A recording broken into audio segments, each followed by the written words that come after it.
এইখন মৰাণৰ বৃদ্ধাশ্ৰম কল্যাণ আশ্ৰম।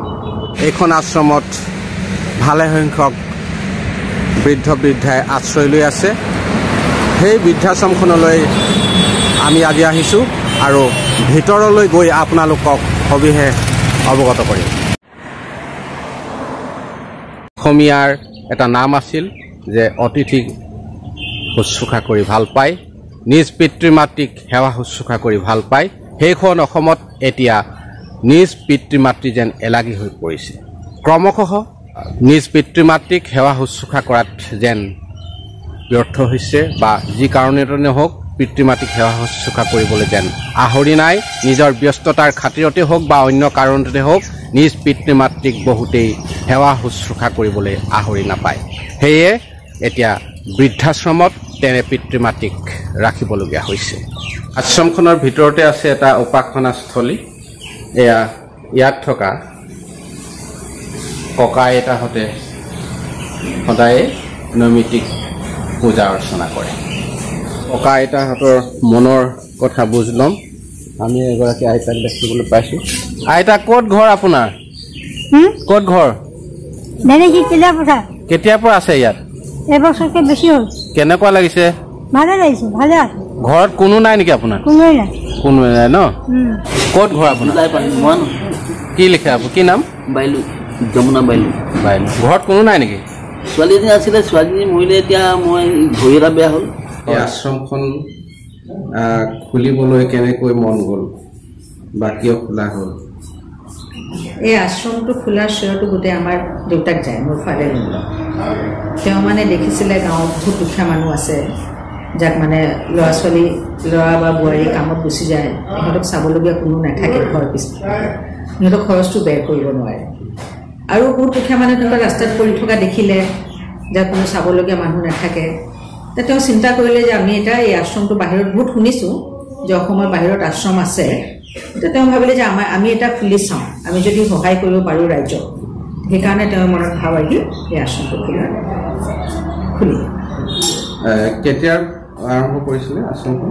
এইটো হৈছিলে 2005ত 5 এপ্ৰিল। সেইটো সময়ত 8জন আছিলে ইয়াত। সেইটো যেতিয়া দেউতা আমি আৰম্ভ কৰাৰ আগতে বিচাৰি আহিলে মানুহবোৰক যে কাক ৰাখিম। তেনেকুৱা মানে গাঁৱে যেতিয়া তেওঁ দেউতা টিং দিবলৈ যায় বা ঘৰৰ চালি দিবলৈ যায়, কাপোৰ বিলাবলৈ যাওঁ আমি, মই দেউতাৰ লগত থাকোঁ, তেতিয়া দেউতা চাই যে মানুহ কোন কোন এনেকুৱা বহুত দুখী মানুহ আছে, সিহঁতৰ কথা পাতিলে আমি যদি আশ্ৰম খোলোঁ আপোনালোকে থাকিব নেকি? সেইটো খুব ভাল পালে। তেনেকুৱা দেউতা মানে 5-6জনৰ নামটো পালে। তেতিয়া তেওঁ ভাবিলে আমি বোলে আৰম্ভ কৰোঁ, আৰম্ভ কৰোঁতে সময় লাগিব, তাৰপিছত তেতিয়ালৈকে আৰু মানুহ ওলাই যাব। সেইটো ভাবি তেওঁ এই আশ্ৰমটো খুলিলে আৰু 8জন মানুহ ৰখাব লাগিব। এতিয়া কিমানজন আছে? এতিয়া 39 হ'ল। সেইটো আশ্ৰমত খুলিলে বহুত মানুহে মানে তেনেকুৱা হৈছে আমাৰ তাত আহে হেল্প কৰিবলৈ। মানে এনেইতো সিহঁতক কিবা প্লেটফৰ্ম এটা লাগে যে তেওঁৰ পেৰেণ্টছৰ মা দেউতাকৰ মানে বছৰিকা আছে, ল'ৰা ছোৱালীৰ বাৰ্থডে হয়, কোনোবা বিহু চেলিব্ৰেশ্যন কৰিবলৈ আহে, কোনোবা মানে য়োগা টিচাৰো আহে, য়োগা ক্লাছো হয়। এবাৰ এটা গ্ৰুপ আহিছে, তেওঁ মানে হৱন কৰিলে, পূজা হৱন কৰিলে, সেইটো কৰি পূজা পাঠ কৰে। এইটো আমাৰ মানুহবোৰ ভাল পায়। কেতিয়াবা কোনোবা আহি কীৰ্তনো কৰে। সেই হিচাপে মানে ৰাখিলে কি হয়, মানুহবোৰৰ আহিবলৈ জেগা পাইছে আৰু আমাৰ মানুহবোৰৰ লগত যেতিয়া লগ কৰিবলৈ আহে সিহঁতে খুব মনত সুখী। চৰকাৰী সাহায্য তেনেকুৱা একো পোৱা নাই। আমি খুব মানে ৰিকুৱেষ্টো মানে এপ্লাইও কৰা নাই। বৃদ্ধ বৃদ্ধাৰ কাৰণে যিটো চৰকাৰী বৃদ্ধা পেঞ্চন বা ৰেচন কাৰ্ড তেওঁলোকে পাইছে নেকি? নাই পোৱা। সেইকাৰণে ডিষ্ট্ৰিক্ট ছ'চিয়েল ৱেলফেয়াৰ কমিটিয়ে মানে কৈছিলে যে আমি তেনেকুৱা কিবা সহায় কৰিম। কিন্তু কি হয় মানে যেতিয়া আহে তেতিয়া সিহঁতে কথাটো পাতে, তাৰপিছত পাহৰি যায়। কাৰ্যালয়টো দেখাইছোঁ, বাইদেৱে জনাব। এখেত হ'ল ফাউণ্ডাৰ। কোন হয় এখেত? তেওঁ লেট চিৰঞ্জীলাল কোহলি হয়। তেওঁ মানে মোৰ ফাদাৰ ইন ল হয়। তেওঁ এই আশ্ৰমটো আৰম্ভ কৰিছিলে। হয় হয়। এখেতে এই আশ্ৰমখন গঢ় দিছিল পোনপ্ৰথমে। এক মহান কাম কৰিলে। আমি কাৰ্যালয়টোৰ ভিতৰচোৱা দেখাইছোঁ। ইয়াত যদি কোনো অতিথি আহে তেখেতসকলক ইয়াত বহিবলৈ দিয়া হয় বা অন্যান্য কাম কাজো ইয়াত পৰিচালনা কৰা হয়। ইয়াত কেতিয়াৰ পৰা আছে? হয়, আজি মোৰ ইয়াত প্ৰায় 5 বছৰ হৈছে। থাকি ভালেই লাগিছে নহয় জানো? চিকিৎসা সেৱাটো পোৱা যায় নহয়? পুৰা। হয়। দৰৱ পাতি ক'ৰ পৰা পায়? দৰৱ পাতিটো আমাৰ সৰ্বসাধাৰণতে লাইফ কেয়াৰৰ পৰা অনা হয়। ওচৰতে যিখন আছে আমাৰ মৰাণত তাৰ পৰা অনা হয় কল্যাণ আশ্ৰমৰ সংৰক্ষণ খাদ্যবস্তু সংৰক্ষণ কক্ষটো দেখাইছোঁ এইটো এয়া হ'ল সংৰক্ষণ কক্ষ ৰেফ্ৰিজাৰেটৰো আছে খাবলৈ প্ৰায় সময় হৈছেগৈ তেখেতসকলে সকলোৱে লাগি ভাগি কাৰিকৰ আছে হ'লেও আইতাহঁতে এনেই থকাতকৈ পাচলি কাটি ভাল পায় যিসকলে সক্ষম তেখেতসকলে নিজে কাটি ৰান্ধনিলৈ আগবঢ়াই দিয়ে এটা নিজৰ এক্সাৰচাইজো হয় গতিকে আপুনি কেতিয়াৰ পৰা আছে মই জুলাইৰ পৰা আপোনালোকে ইয়াতে লগে ভাগে গোটেই শাক পাচলি কাটে না কিনো কৰিবা কাৰণ এইটোকে কৰি দিম হাতৰ তাৰমানে হাত ভৰি এটা বেয়া হাত এখন এইটোতো লাখুটিডাল ল'ব লাগে সেইটো কাৰণে মানে শাক পাচলিখিনিকে কাটি দিম ঝাউ ঝাউ মাৰিব নোৱাৰো আৰু ইয়াত থাকি ভাল লাগিছে ন ভাল লাগিছে দেই মোৰ ভাল লাগিছে চাহ খালেনে খালে ন ভাত কেইটা বজাত খায় দুপৰীয়া খায় হ'ল আশ্ৰমখনৰ ৰান্ধনীশাল আমি ৰান্ধনীশালৰ ভিতৰ চৰা দেখাইছোঁ এয়া চৌকা জ্বলিছে দুপৰীয়া সাজৰ বাবে প্ৰস্তুতি চলাইছে ইয়াত পানী গৰম কৰিছে ইয়াত ভাত বহাব চাউল দিব আৰু ককা আইতাহঁতে উদৰ পৰাই দুপৰীয়া এসাঁজ খাব কি কৰে আপুনি হয় কেতিয়াৰ পৰা আছে আপুনি আমি ইয়াত আছোঁ আপোনাৰ চৰাইত তেৰতে 3 মাহ চৰাইতে মই ইয়াত আহি পাইছোঁ ডিব্ৰুগড়ৰ পৰা আজি 18 বছৰ হৈছে ক'ৰ পৰা আহিছে আপুনি মই আহিছোঁ মৰাণ কেতিয়াৰ পৰা আছে আজি 1.5 বছৰ আছে 1.5 বছৰ আছে মোৰ জন্মস্থান ডিব্ৰুগড় পদমৰে মৰাণ বহুত দিনৰ পৰা আছিলোঁ আজি 5 বছৰ ইয়াত সোমাইছোঁ আপোনাৰ ঘৰত সন্তান ল'ৰা ছোৱালী নাই নেকি মোৰ ভাইটি অকল আছে এতিয়া বৰ ডিপলিপ হৈ আছে পাউডাৰ ঘঁহিছে চাগে ন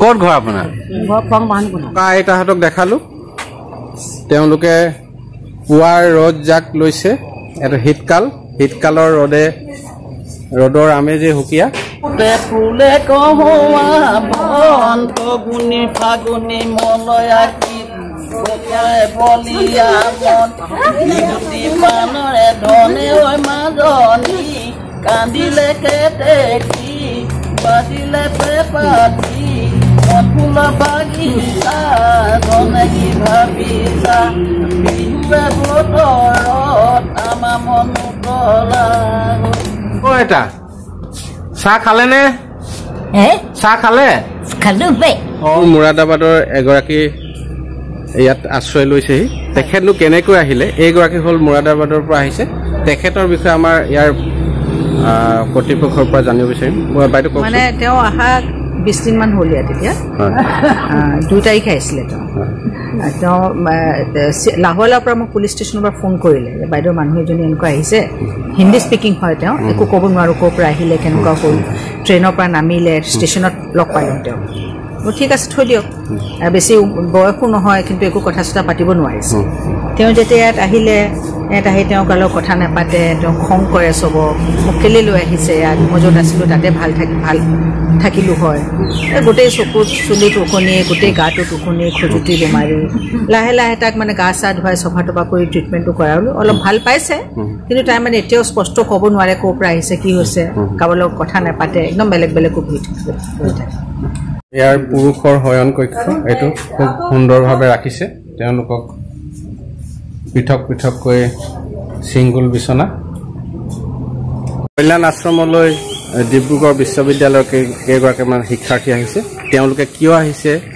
আমি জানিবলৈ চেষ্টা কৰিম ক'ৰ পৰা আহিছে আপোনালোক নমস্কাৰ মোৰ নাম শাইনী খাৰচেণ্টেং মই ডিব্ৰুগড় ইউনিভাৰ্চিটিৰ পৰা আহিছোঁ আৰু আমি চেণ্টাৰ ফৰ ছ'চিয়েল ৱৰ্ক ষ্টাডিজৰ মানে ষ্টুডেণ্ট হয় আমি ইয়াত ফিল্ড ষ্টাডিৰ কাৰণে আহিছোঁ যিহেতু মানে কি হয় আমাক এছাইন কৰা যায় বেলেগ বেলেগ ঠাইলৈ যাতে আমি ফিল্ড ষ্টাডি কৰি শিকিব পাৰোঁ আমি কনচাৰ্ণ প্লেচত যাওঁ আৰু তাতে আমি গৈ কিনে আমাৰ ছুপাৰভাইজাৰ থাকে ধৰি লওক এয়া হৈ গ'ল কল্যাণ আশ্ৰম ইয়াতে মেম আমাৰ ছুপাৰভাইজাৰ হ'ব আৰু এখন মানে আশ্ৰম খুলিবলৈ কাৰণে কি কৰিবলগীয়া হয় আৰু তাৰ লগতে মানে আমাক কেনেকৈ সিহঁতক হেল্প কৰিব পৰা যায় তো সেইবিলাকে আমি শিকিবলৈ আহিছোঁ মানে মেমৰ পৰা তেওঁলোকক কল্যাণ আশ্ৰমৰ সবিশেষ জনালোঁ কিন্তু ইয়াৰ এহাল বৃদ্ধ বৃদ্ধাক আপোনালোকক দেখাম তেখেত হ'ল পতি পত্নী তেখেতসকল কেনেকৈনো ইয়ালৈ আহিল কিয় আহিবলগীয়া হ'ল আমি তেখেতসকলৰ পৰা বুজ লোৱা হওকচোন আপোনালোক দুইজন হাৰি নেকি পতি পত্নী নেকি হয়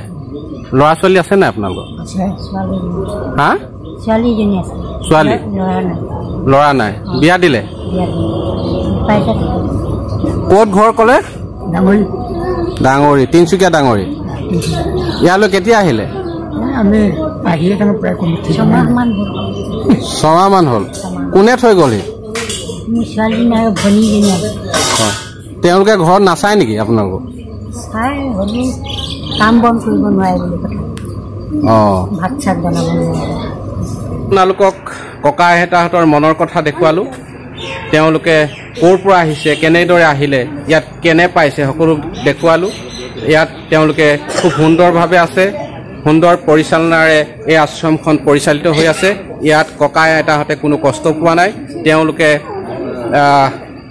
সুখে শান্তিৰে আছে তেওঁলোকে বিহু গাই নাম গাই ভাল পায় তেওঁলোকে নৈমিত্তিক পূজা অৰ্চনা কৰে ইয়াত এটা আৰাধনাস্থলী আছে গতিকে তেখেতসকলে এক নিজ পৰিয়ালৰ দৰেই আছে ইয়াত সদায় তেনেদৰে থাকক সুস্থ শৰীৰে থাকক দীৰ্ঘায়ু কামনা কৰিছোঁ ইয়াকে কৈ আজি অনুষ্ঠান সামৰিছোঁ